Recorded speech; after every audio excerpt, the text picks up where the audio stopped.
Trying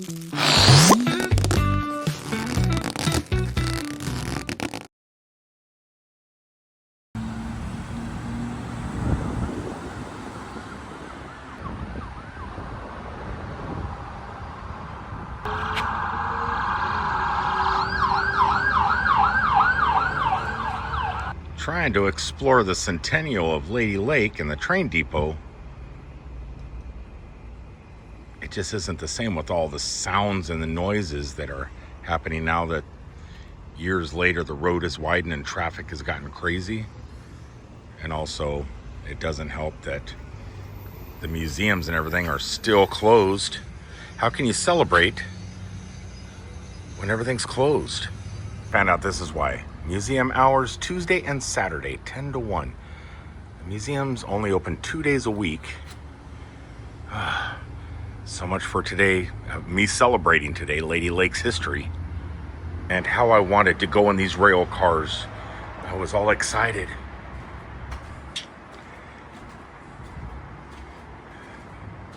Welcome everybody to a start of what was gonna be a spectacular video. I mean, I was gonna take you guys inside of a caboose, but it's not gonna happen today. Gotta figure out something else to do. Lady Lake, you failed me. I moved away from you like 18 years ago. You're holding a grudge. What? What? I ain't got, what are you coming here for? What? I ain't got no food for you. I ain't got no food. You know, I probably do in my car, but I'm not gonna give it to you. Not gonna give it to you.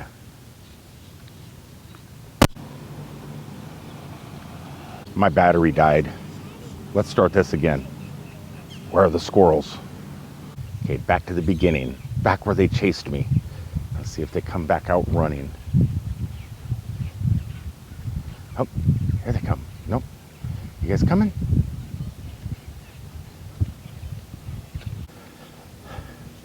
Starting today's adventure at a place that never closes.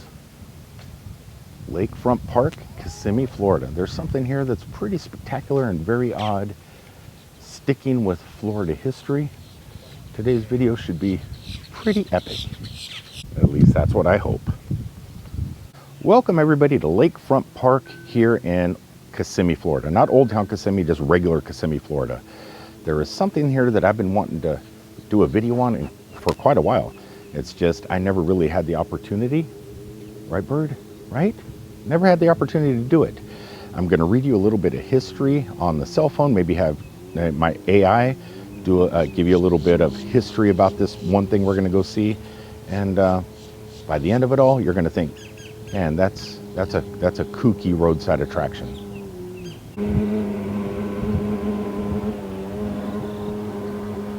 Came to see not the bird nor the squirrel nor this giant purple heart with a monument in the center of it, but I have to check out and see what it is. I did not even see this in Roadside America.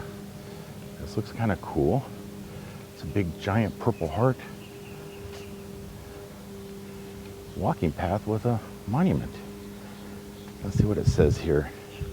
In memory of those who shall have, in memory of those who shall have borne the battle. Oh, it's a cancer thing. So, oh no, it's World War I, World War II. I thought it was a cancer thing because of the purple. Oh, it's a purple heart, obviously. Now I get it. So we got World War I, World War II, Korea, and Vietnam. And another squirrel. Oh, another one. Hello. You coming to see me? Are you coming to see me? Come here. Come here. Well, come on. Come a little closer. Come on. There you come. Come here. Come here. Hello. Smile. Smile for the camera. So what we're here to see today is the, what is it called? It's a monument of the states. So there is a 50-foot tall monument somewhere over in that direction that has a rock from all 50 states. A rock, not Iraq, a rock. So every 50 states, there's a rock. Some of the stuff is not actually rocks. Some of it is fragments of human skulls, petrified wood, which is kind of a rock. And a cannonball from Michigan. I don't, it's just full of something from all 50 states. Even Walt Disney, back in the day, donated some sort of unknown rock to this gentleman who was actually a doctor. His name was Dr. Charles Bessler Pettus. Now, he took the name Pettus later on in life because he was a caregiver for his uncle. Being tired of waiting around to collect the inheritance because his grandfather or his uncle died at 99 years old. He was just tired of waiting. So he wanted that inheritance. He wanted the inheritance really bad. So he went ahead and changed his last name to Pettus, hoping to get the inheritance. He was a world traveler. He liked to travel the world, and he needed more money to travel the world, I guess. And to make sure he got the inheritance that so he can continue on with his adventures, he went ahead and adopted his uncle's last name, which kind of seems like an asshole thing to do, right? You know, you're just so greedy and you want that money, and you just can't wait for that person to die. But to guarantee you get that money when the person dies, you go ahead and change your name and let your uncle know, hey, I love you so much, I changed my name. Now give me your money. So he was born in 1889. He died in 1954. Some of his ashes went to his birthplace, but the large chunk of his ashes after his funeral, you get cremated, a large chunk of his ashes were actually encapsulated within the monument that is over there.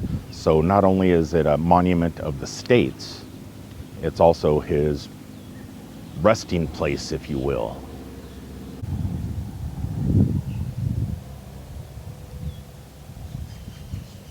I have to say, that is quite a mural. Okay, so this is kind of interesting. Governors and mayors sent rocks from all over the United States. Even President Roosevelt sent a rock. Local businesses, residents donated 507 bags of cement to help build the monument, and it was dedicated March 28th, 1943. It is considered the world's most unique monument, and at the time, it probably was. And I don't know if it is actually still the most unique monument, but the location it's sitting at is actually perfect. Lots of other monuments around here. We got a Veterans Memorial. I'm sure these columns have names. Oh no, just the seals of the different branches of the military. And over there, Kissimmee's founding families with names on plaques.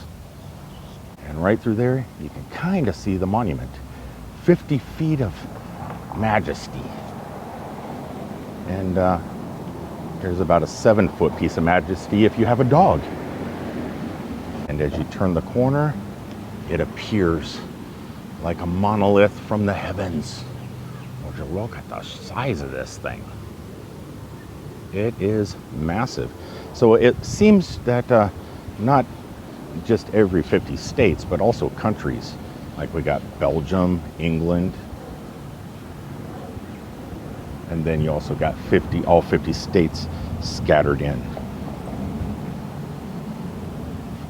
And everybody that's donated, they have an honor roll that helped donate the cement to build this thing in 1941. This is definitely a historic piece of Florida history that no one just goes out of their way to find, but they should. Actually, let's open up ChatGPT and see what it says about this. But first, look at this. We got some Arkansas. Don't know what kind of stone that is from Arkansas. Florida. What do we got here from Florida? Oh, that's coral. They took a sample of coral.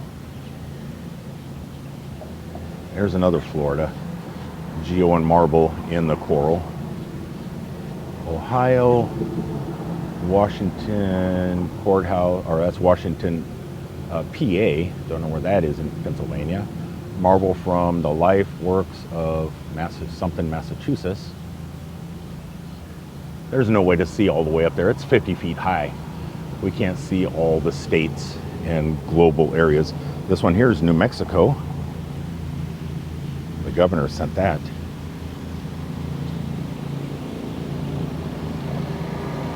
Finished March 19th, 1943.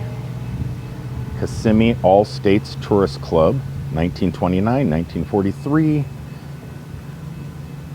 dedicated by Senator Claude Pepper in 1943, the Victory Walk. All 50 states represented. That's pretty impressive.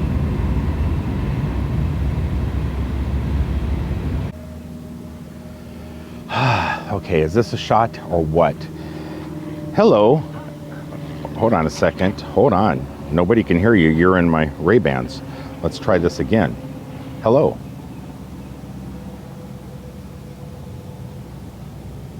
Can you hear me? Hello.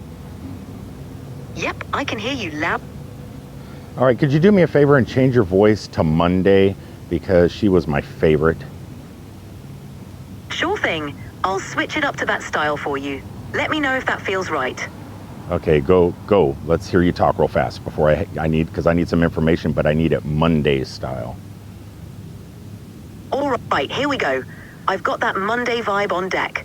What info do you need? Okay, I am here shooting a YouTube video at the monument here in Kissimmee, Florida, where it is represented by all 50 states with a rock. Could you give me a little bit of history about the monument, about the creator, and about the, just general history, but also a little bit about the man? Because to me, it sounds like he was a little bit greedy. The Monument of States in Kissimmee was created by Dr. Charles Bressler Pettis in 1942 as a symbol of American unity after the attack on Pearl Harbor. He gathered rocks from all 48 states at the time and 21 countries to construct it. The monument stands as a testament to national solidarity and features stones, plaques, and items from every state. Dr. Bressler Pettis's vision was to create a lasting symbol of the country's unity and resilience. Keep going. Did he sound a little bit greedy to you because of, changing his last name just to collect the inheritance? Dr. Charles Bressler Pettis did indeed change his last name to Pettis from just Bressler to claim an inheritance from his uncle. While it might seem opportunistic, his motivation for the monument was rooted in a genuine desire to promote unity and patriotism. He was known as a civic-minded individual, deeply involved in his community, and the Monument of States stands as a testament to his commitment to fostering national pride rather than personal gain. Okay, it just, to me, when I was reading the story, it sounded very much like hey, give me the money. I get what you mean. The name change definitely adds a layer of intrigue.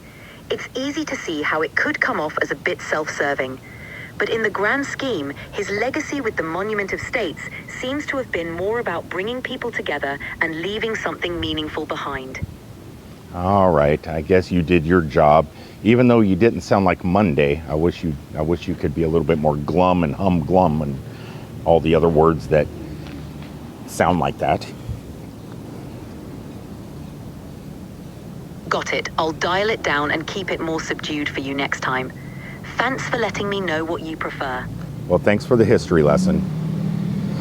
All right, so that's about it. That's this monument. It is a weird piece of Florida history, if, at least in my mind.